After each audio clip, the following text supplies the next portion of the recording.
الطربوش الحلو ده ممكن تشوف حد لابسه دلوقتي في حالتين اتنين بس، الأولى وانت بتتمشى في شارع المعز، والتانية لو بتتفرج على فيلم أبيض وأسود وبتشوف محمد أفندي وهو راجع من الشغل الساعة 1 الظهر في إيده البطيخة والست مراته بتقلعه جاكيتة البدلة والطربوش. بس انت عارف بقى إن زمان لو كان محمد أفندي خرج من غير الطربوش ده كان هيتقال عليه إيه؟ فكر كده ولا أقولك؟ ما تتعبش نفسك، كانوا هيقولوا محمد أفندي مش راجل. والله علشان خرج من غير الحاجات. حضرتك داخل عليا من غير طربوش؟ روح البس طربوشك يا فندي. متأسف. طربوشك يا عبد الستار يا فندي، احسن نسيت طربوشك في البيت. بشويش يا احمد يا اخويا، دي الجلده اتفرتكت. انت خايف على الجلده دي الاوراق. تعالى بقى وانا اقول لك الحكايه شريكي في التاتش. حجاب الراجل ده شيء مهم جدا جدا كان عند الناس زمان. يعني دلوقتي في الصيف وانت نازل من بيتك ممكن تلبس كاب وممكن ما تلبسش برضو عادي، يعني على حسب مزاجك. بس النعيم اللي انت فيه وحرية الاختيار دي ما جاتش كده بالساهل، دي حصلت بعد ما المصريين حطوا التاتش بتاعهم على مدار سنين طويلة علشان في الاخر تقدر تنزل دلوقتي من غير كاب او حجاب.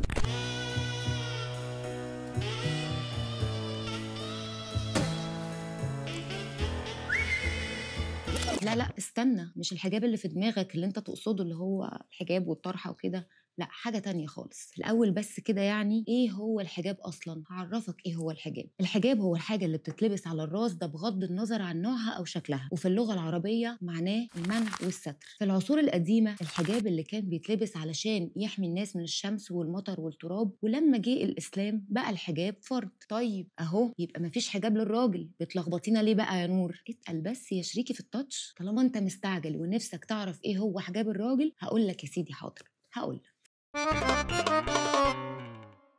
حجاب الراجل يعني ما يغطي بيه رأسه، يعني الطربوش أو العمامة أو الكوفية أو البورنيطة، ليه أسامي كتير قوي. وإيه الجديد بقى يعني؟ ما احنا دلوقتي عندنا برضو الكاب والآيس كاب في العصر بتاعنا اللي احنا فيه ده. لا استنى، احنا دلوقتي بنلبس الكاب والآيس كاب عشان يحمينا من الشمس أو من البرد أو حتى لزوم الشياكة أو الموضة. لكن قبل كده الوضع كان مختلف تماما. في العصور الوسطى وخاصة في أوروبا غطاء الرأس عند الرجالة كان بيحدد المستوى الاجتماعي لكل شخص. يعني كانوا بيعرفوا هو ساكن في كومباوند ولا اسكان اجتماعي لما يشوفوا هو لابس ايه على راسه. فكنت تلاقي مثلا الملوك والنبلاء اللي هم متريشين يعني لابسين تيجان او عمه، بس العمه دي بتكون من نوع فاخر، حاجه تقفيل بلدها يعني. وبرضه رجال الدين في الوقت ده كانوا بيلبسوا عمه، بس عمه خاصه بيهم. لكن عموم الشعب بقى كانوا بيلبسوا طواقي تكون بسيطه شويه. وبرضه كان في مهن معينه الرجاله اللي بتشتغل فيها ليها حجاب مخصوص، زي مثلا العسكريين، ودول كانوا بيلبسوا خوذه. طيب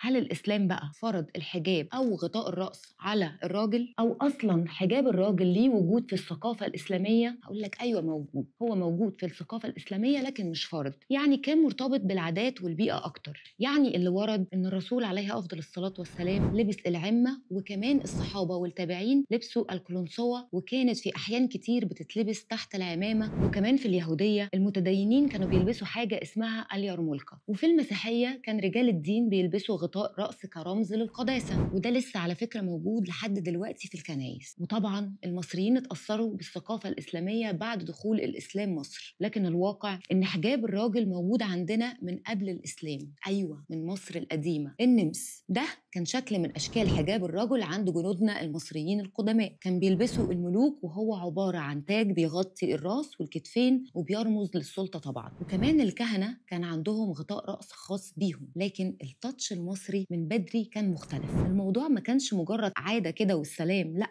ده ظهور الملك أو الكاهن من غير غطاء الرأس كان من المحرمات. الرأس عامة كانت بتعتبر جزء مقدس، وكانوا يؤمنوا إنها مركز الاتصال بين الإنسان والإله، عشان كده لازم تتغطى في الأماكن المقدسة.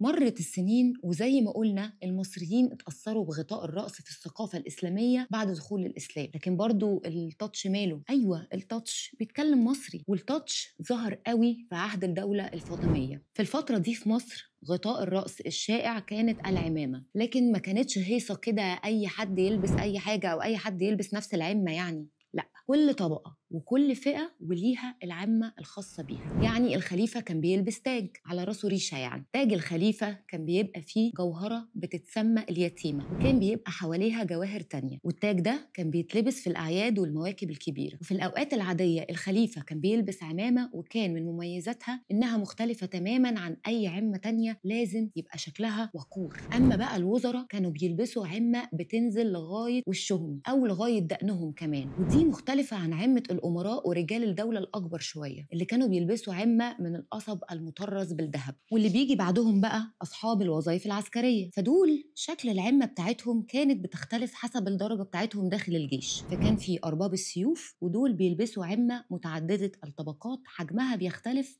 حسب عدد أمتار القماش اللي مصنوعة منها. وفي الجنود اللي بيلبسوا خوذة حربية ليها جزئين بارزين ونازل منها شريطين من الجنبين. وفي نفس العصر ده اتحط تاتش على شكل العمة، وطبعا أكتر ناس فرحت بيه هم تجار القماش.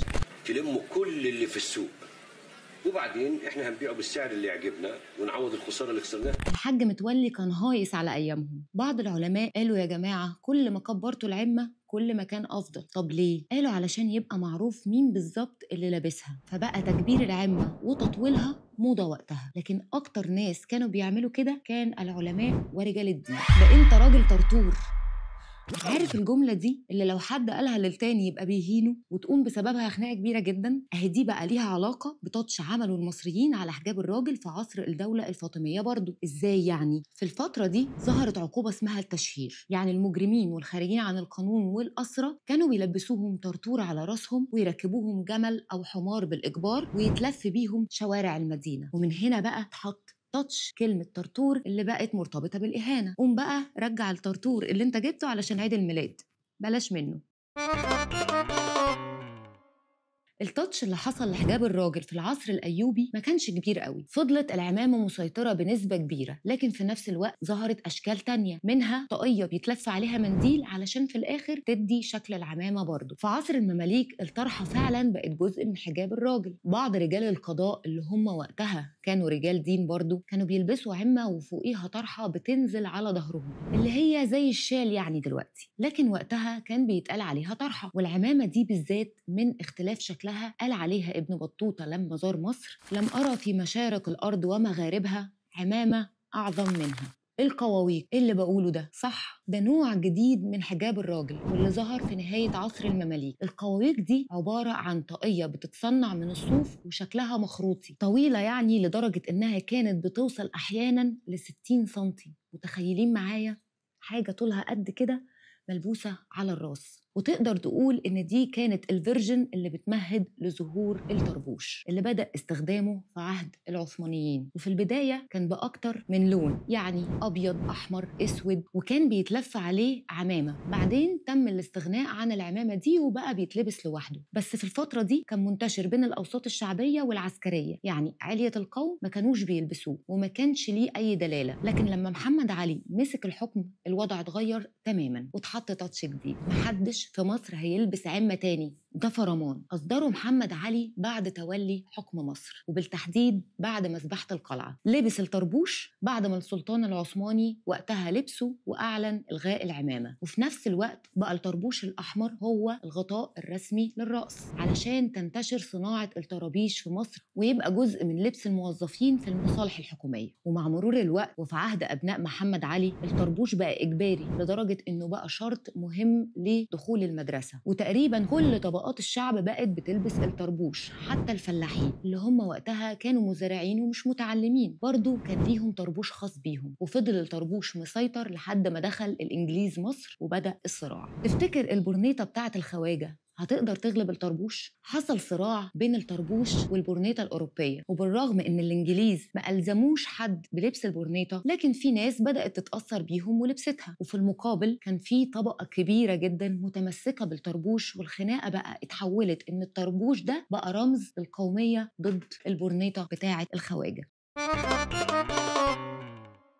لكن فضل الطربوش يعافر لغاية سنة 1925 بعد ما كمال أتاتورك وصل لحكم تركيا وألغى الخلافة العثمانية، وكان من ضمن قراراته استبدال الطربوش بالبرنيطة في كل أنحاء تركيا، وإن أي حد مصمم على لبس الطربوش هيتحكم عليه بالإعدام. طيب ده في تركيا، إحنا بقى مالنا في مصر؟ صاحب الطربوش قلعه، ليه إحنا بقى نتمسك بيه؟ بعد ما تركيا منعت ارتداء الطربوش ظهر عندنا مجموعة في مصر قالت يا إخوانا خلاص إحنا كمان هنلبس برنيطة، الطربوش ده بقى موضة قديمة خلاص. فقامت الخناقة. الطيار اللي شايف إنه من علامات الثقافة المصرية قالوا لهم إزاي إحنا مش هننسى أصلنا، مالكم في إيه؟ فالجماعة بقى بتوع البرنيطة قالوا إذا كان الأتراك اللي لبسونا الطربوش أصلا قلعوه، إحنا بقى هنلبسه ليه؟ طبعا أنت دلوقتي بتقول وعلى إيه الخناقة دي؟ ما بلاها، ما حدش يلبس حاجة خالص وخلاص، ده حتى الدنيا حر.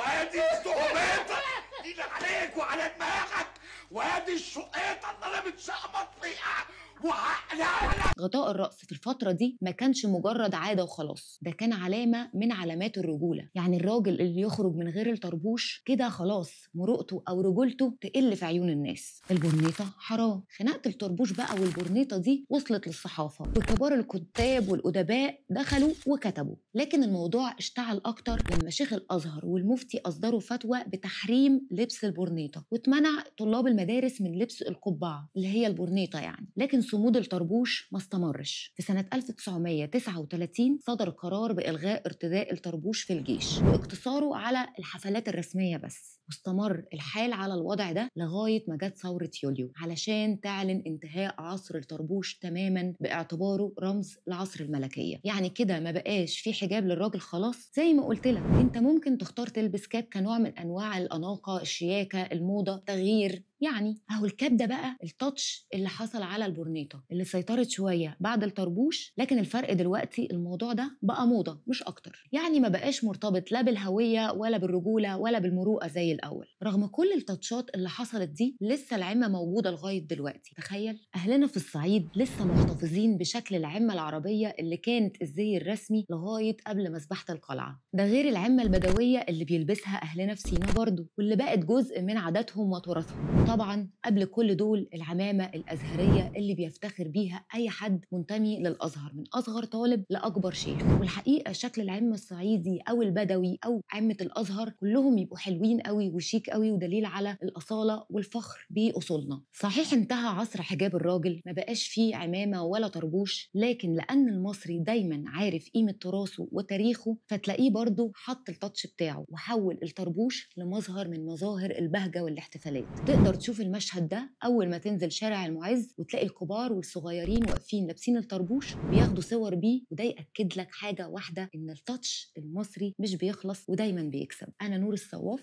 وده كان التاتش بتاعي. ما تنساش انت كمان بقى شريكي في التاتش تعمل التاتش بتاعك باللايك والشير والسبسكرايب وتفعل زر الجرس. اشوفكم الحلقة الجاية.